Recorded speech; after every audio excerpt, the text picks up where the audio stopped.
I saw on your LinkedIn site, you talk about what you believe in, which is the beginning of an organizational value is what do you believe? And I saw that you wrote stories, not statements. Stick with your audience. Stories, not statements. Stick with your audience. I love that phrase. Can you tell me how you came to believe that? What's the thinking behind that? Absolutely.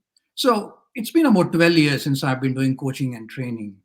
A year after I had delivered few training programs, I thought it's a good time to go and ask the participants, the clients, what are the learnings? Are they even applying what I taught them? So I asked a lot of questions. One of the questions I asked was, what do you remember from whatever I taught you?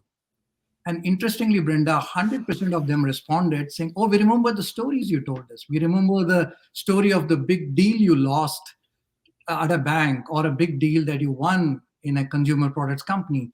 We remember your first time fishing story in Rhode Island. And I was thinking to myself, I had really worked hard to put together a very good workbook with tools, frameworks, a lot of stuff. But what they remembered is the stories. And that's when I realized storytelling has to be a part of the body of the work I do. Yeah. And so, one more thing I want to share with the audience is that the statements are important, your tools and frameworks are important, but it's important to support it with a story. So, for example, if you want to give a pill to a puppy, you have a puppy at home, what we do is we wrap the pill in a piece of cheese and give it to our puppy so that she eats it and she, in fact, asks for more. So you have to use your data, fact statements. The only thing I'm saying is wrap it in a piece of cheese, and that piece of cheese in this case is story. So wrap your facts, data, statements, bullets that you put on PowerPoint, but wrap it in a story and offer it to your audience. The chances your message will stick with your audience is going to be much, much better when you do it that way. So that's the reason I say that, statements and not are not that effective, but when you communicate stories, that's when it really sticks. But so that's the reason I have stories, and not statements are more important. So I don't know if Brenda is not there, but I'll continue to make one more point to our audience, is that there was a research, an experiment done in Stanford by Dr. Jennifer Eicher. She's a professor. What she did is that she asked 10 of her students to create a 1 to 2 minute presentation. They came back, they presented, and then she went back to the audience to ask, what do you remember from these presentations? And interestingly, 9 out of the 10 presentations had a lot of bullets and texts and graphs, which many of us use. They could not recall big part of the presentation. But one presentation had a personal story, and everyone was able to recall that story. That's when she concluded that stories are about 22 times more memorable compared to just mere statements and bullets. Did you say 22 times? 22 times more memorable. Wow. In fact, Wow. another research that shows that people forget almost 50% of what you present by the time you leave the room, Oh my and gosh. almost 80 to 100% in about 72 hours, Oh, unless you give them something that sticks with them. oh That's my why, goodness. Well, stories.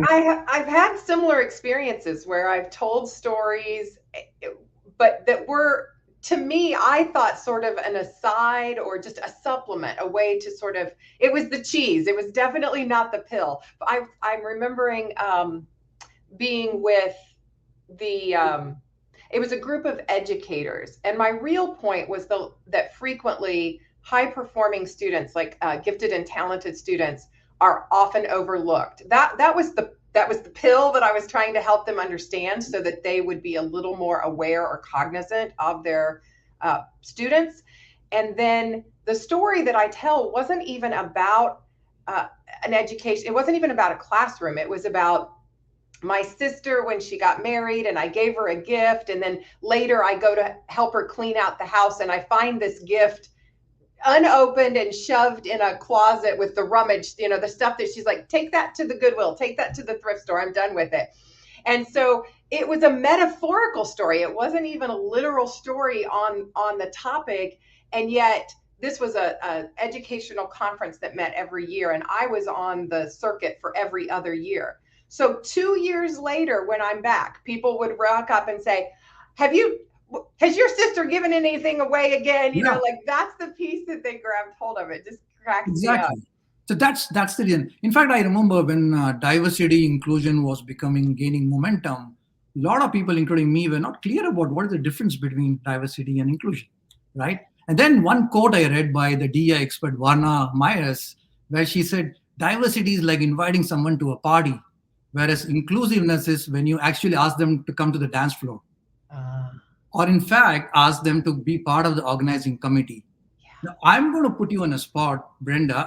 You posted something on LinkedIn last week about allyship. yeah. When I ask someone what is allyship, usually people respond with statements saying it means standing for the others, supporting, advocating, encouraging, being there for your colleagues. What you did is you did all of those, but you supported it with one of your personal story. Would you mind sharing that story? Oh, no, I'd love to share that story. So, years ago, when my kids were little, I was working a full time training and OD consultant role and decided I really needed to sort of back off and be part time. So, I went to my director and said, can we make this a half-time position and then a job sharing role where you put me with someone else? And she was very supportive, but said, there's no way the other directors are going to go for this. This was 30 years ago. All of the other directors were men. I'm pretty sure they all had wives at home that were taking care of their children. So they weren't experiencing this harried, hectic lifestyle that I was. But she said, I'll try. So she's ally number one because she wanted to try.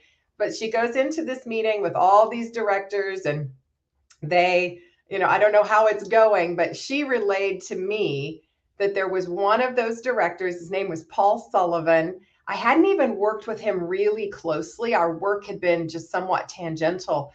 And he apparently, as it was kind of no, we don't really do job sharing. We don't even understand what that would look like. We can't imagine it for a role that's client facing like this one is. She was getting a lot of pushback. And then finally, Paul said, wait a minute. I think that having a half-time BBH, my nickname, is better than a full-time unknown. We need to support our working women. Let's do this. And so they did. They said yes. And the end of that story, which I don't think I even shared in that post, was that was at Indiana University. So I went on for another, I was in that role for another 6 years, and then at IU for another 23 years. Like they got a 30-year loyal employee out of that decision. And I would have quit if they'd said no to the halftime role. I would have found a different role at a different organization where I could have been part-time. But it also, you're going to love this part, Pram, because I went part-time and they had to find my other half.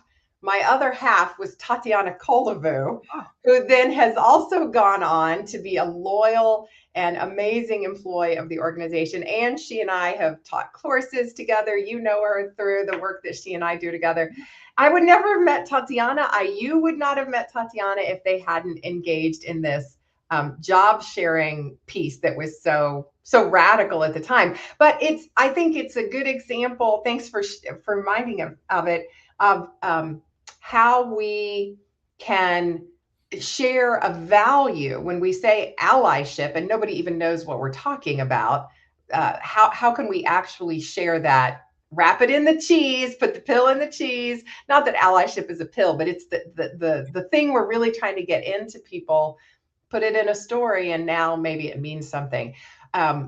Organizational values are certainly one place where we want to share stories. Are there I know Paul Smith wrote a book about the 10 stories that leaders should tell, and it had things like we should have a story ready to explain our founding story, like how did our organization come to be, and we should have a story for recruiting. Why should you come work for us? And we should have a story ready to tell our leadership philosophy. We should have stories ready to tell to make a change case, like why we cannot stay here. And then another story to say the vision story of here's where we should go. And maybe yet another story to say, here's how we're going to get from where we are to where we need to go.